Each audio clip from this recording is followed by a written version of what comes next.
Exactly. Yeah. I'm curious for other maybe tips or tricks that you're seeing from usage from devs or from people within Anthropic. What are some cool things that folks are doing with Claude Code?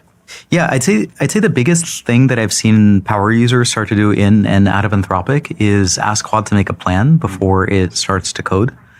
And something people will do sometimes when they first start using Claude Code is they'll be like, hey, write this really big, complicated feature. And then they get frustrated when it doesn't do it the way that they imagined in their mind. And a really good way to kind of align what you want to do with what Claude wants to do is ask it to make a plan and run it by you first. And I'll explicitly say sometimes, here's the problem I want to solve.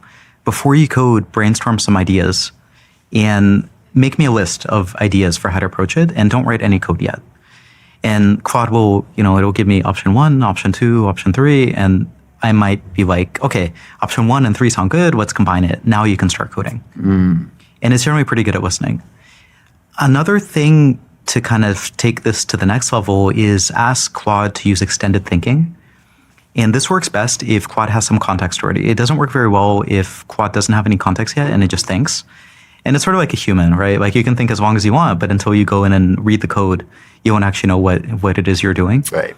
And it's the same thing with Claude. Just ask it to read files first, then pause. And then I'll ask it to think and brainstorm some ideas, and then I'll ask it to code.